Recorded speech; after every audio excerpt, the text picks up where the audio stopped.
Hey everybody, Tony D and Little Joan here on a Piney podcast, and we got good news today. So let's start with the usual, the beer virus. 352 new cases, 8 confirmed deaths. The rate of transmission is 0.9, means went up, but who cares? The big news is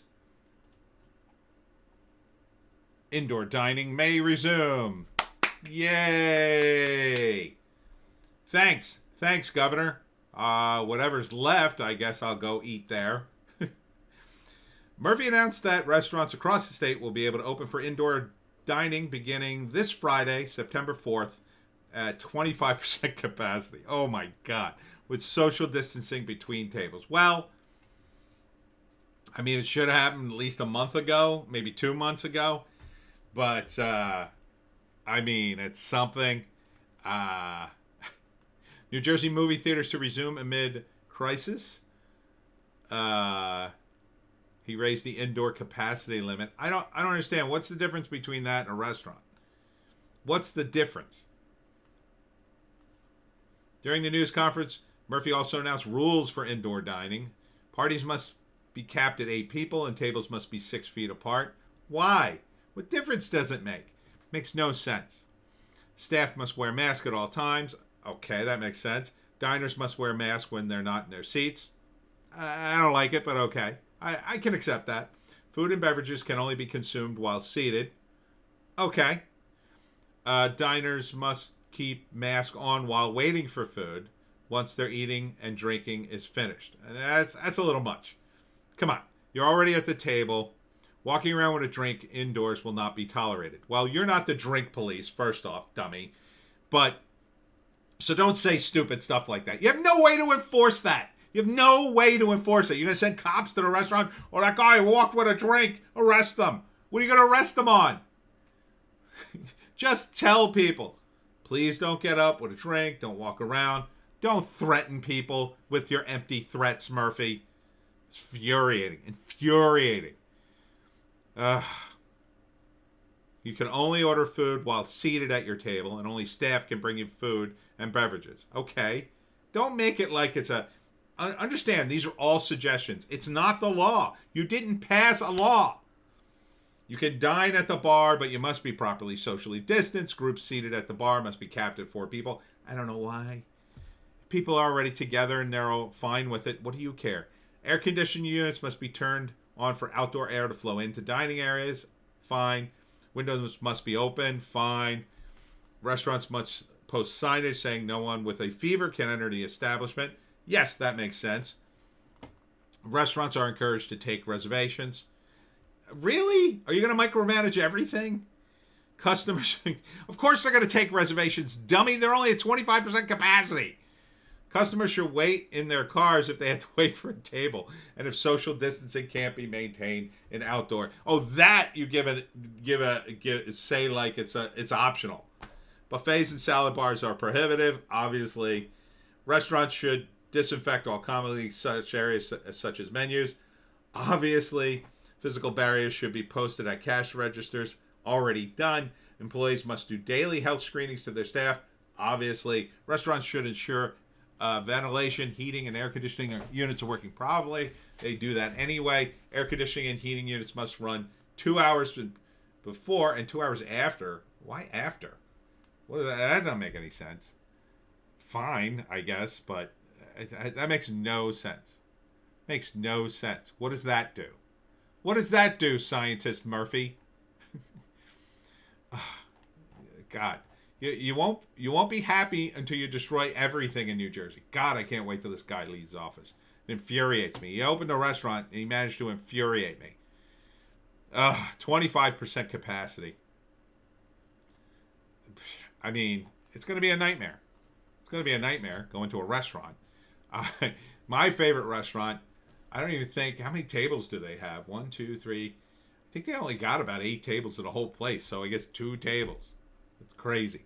Absolutely crazy. Big news, though. Attila's Gym can reopen on Tuesday if it meets conditions laid out by revised closure orders. So that's going to be interesting. I think that's a bit of a concession on the state's part. I totally disagree with them harassing you guys, but the fact that they're gonna, let you reopen, hopefully they'll waive all this nonsense, and I would like to see them apologize, but you're probably not going to get that. 25% capacity, social distancing, limiting the number of people out of restrooms, locker rooms, strict cleaning and sanitizing, face coverings for employees and customers, separate, and send home any employees who test positive for the virus. How are they going to? They can't test for the virus. Require reservations, cancel and prepayments made by phone or electronic means to limit contact between members and employees. Yeah, you don't have to tell people to do the obvious. My God. Ugh. Damn it, Daily Journal. I had an article here, and now it's gone. Let me see if it'll pop back up. I can't get it. All right, well, screw you then. And I'm going to end on something positive. Happy 137th birthday to Saltwater Taffy, Pineys. Oh, yeah. This past weekend, Saltwater Taffy has officially been in existence for 137 years, and some of that original taffy is still on the shelf for you to buy. Go down to South Jersey, and you can visit pretty much any boardwalk will have saltwater taffy. All it really is taffy. It's taffy in little bite-sized pieces, and you unwrap it and you chew it, and it's very chewy. It's not quite gum, not quite candy. It's saltwater taffy. Oh, and it has a list of favorite candy shops. Here is the Sweet Shop in Smithville. I know that place. And another one, Sweet Things, also in Smithville. I guess the photographer was in Smithville. It's Sugar in Atlantic City. It's a very, it almost looks like a nightclub, that candy store. Holy cow. It's Sugar, baby. Hey, you want some candy? Yeah, give me some candy. Give me some saltwater taffy. Frailinger saltwater taffy. They've been around a while, I think. Yeah, they're on the Atlantic City boardwalk. I guess they went to Atlantic City and Smithville. James saltwater taffy in AC. I haven't seen that one.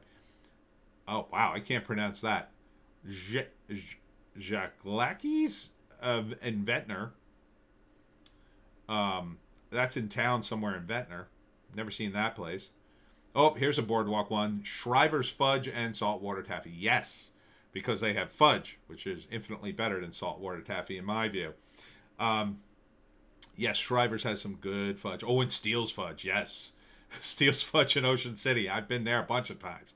Since 1919, baby, they know how to make fudge. And they probably make saltwater taffy too, but who cares? Douglas Fudge in Wildwood. Oh, yeah. Oh, yeah.